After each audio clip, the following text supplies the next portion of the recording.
I would like to play a little bit of music to demonstrate this idea of simplicity. I found a piece that I find amazingly simple but very, very captivating just in terms of being what I think is a good song. And just listen to it for a moment and let's talk about it.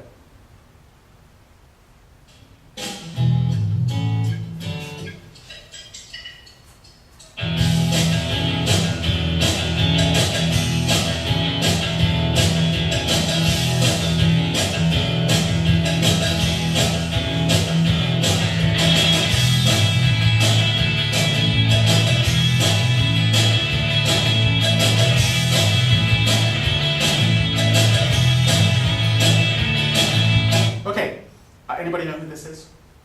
R.E.M. It's not R.E.M. It sounds like R.E.M. though. It's John Mellencamp, Rockin' the USA or something like that. I think it's something like that. I should know what it is, but sorry. It's John Mellencamp.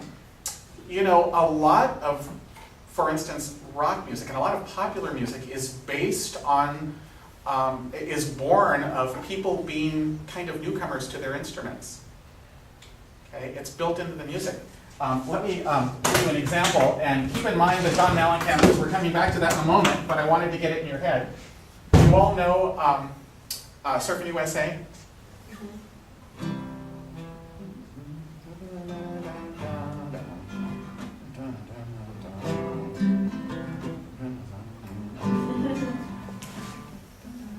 Right?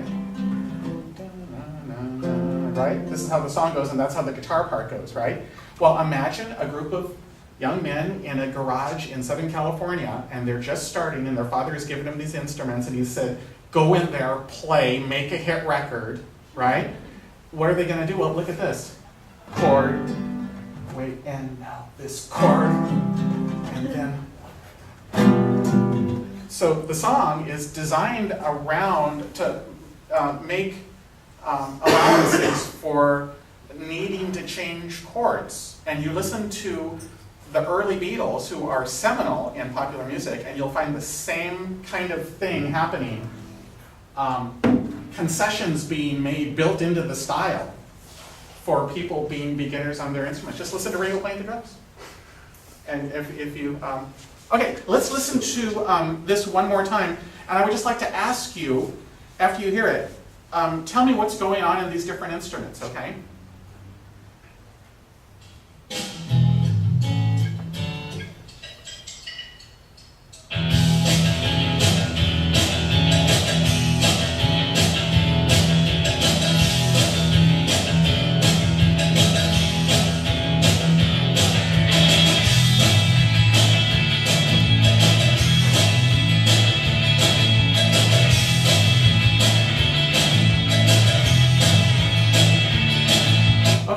Someone just kind of describe to me, because actually what we're going to do here, I'm hoping, is discuss its simplicity, but also with everything working at the same time, this feeling of people playing together and doing things together, and actually it being more or less sophisticated for what it is. So anyone want to talk to me about this? Yes? The guitar part was pretty repetitive. It was stepwise, and it after a couple of times you could kind of know what was coming, so that made it recognizable. Okay, it's got kind of a classic rock progression. Yeah. And it's really E, and then A, which is what of E? Fourth of E, right? And then D, which is the seventh, but it's really the fourth of the four. It doesn't function as a seventh, it functions as a 4 of 4. So it's... These are block chords, and it's more like this, right? 1 and then 4 in first inversion, then 7 or 4 of 4, and then 4 again, right? Right?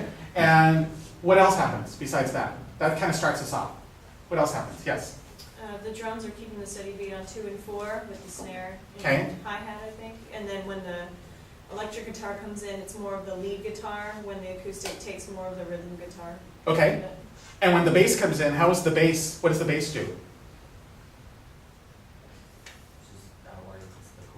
Okay, syncopated or right on the beat? Okay?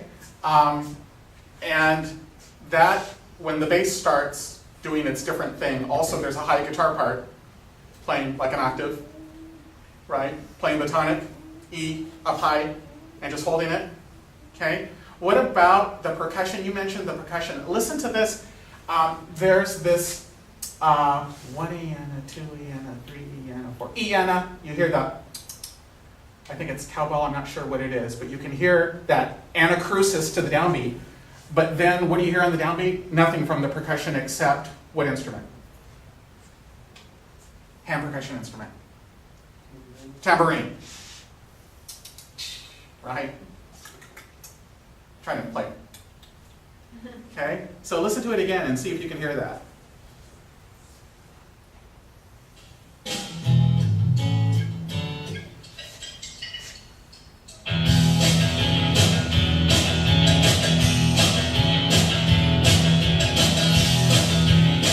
Okay, now listen to the bass. On the beat or syncopated.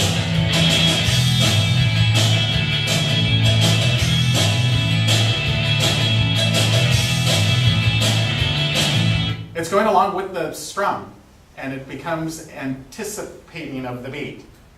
But what holds it down, metrically, is that high guitar part. It gives them the flexibility to do that. So you see all the give and take and how complex it is to create simple music. I hope that you can hear that. Okay.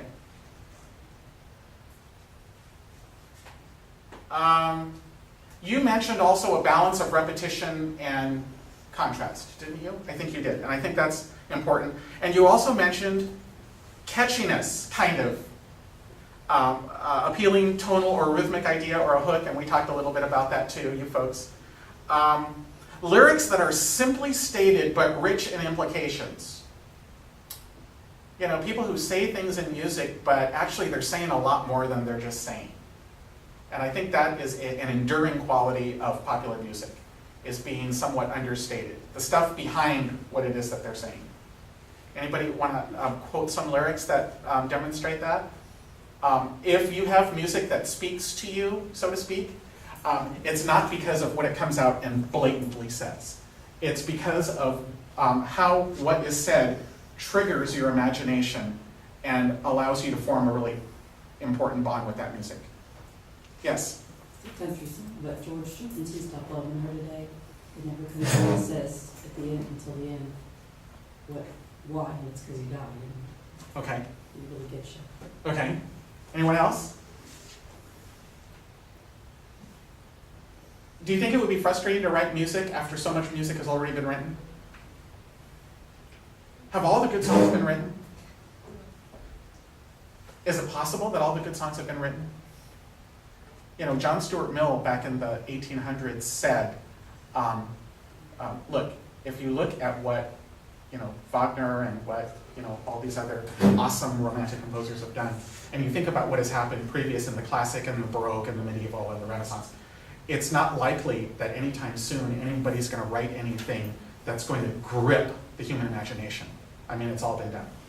And Steven Pinker, who's a cognitive scientist, in his book, How the Mind Works, more recently, like maybe 10 years ago, said, if you take all the possible motifs that you can combine in music, and you take them into 2 and 3 and 4 and 5 note phrases, and you look at all the possibilities, we're talking about trillions and trillions of songs that can be written. Okay? Now, I remember my daughter, Alan, who's a very good finger picker and was really into Bob Dylan. I got her this big, thick Bob Dylan songbook. And she sat on her bed and just played and played and played. And one day I walked in and she was like crumbled in a ball and she was crying. And I said, what? And she said, Bob Dylan has written all the good songs. That's it. Because, I was saying, write music, play with your band and everything. She's like, why? Okay, so that was 10 years ago. Okay, and since then, have any good songs been written in the past 10 years? Can anyone name a good song that's been written in the past 10 years? Just to prove her wrong? Okay, you need some time to think about it. If I said, here's a note card, take it home, and come back and tell me 10 good songs that have been written in the last year, 10 years, you could do it. And in fact, not only could you do it, but you could come up with 10 of them. And they would actually maybe even be your 10 favorite songs these days. And what would really be interesting, I think, is if we shared that list with each other so that we could kind of talk about, you would find out more about each other just by looking at that list, right? Yes. I thought of one. Okay. Yellow by Coldplay, Okay. or any Coldplay song. Any one? I like all of them. Really? Every single song that you Not every single, but I could go home and choose which ones would, Yeah, there are some groups that I listen to where I like every single one of that group's songs.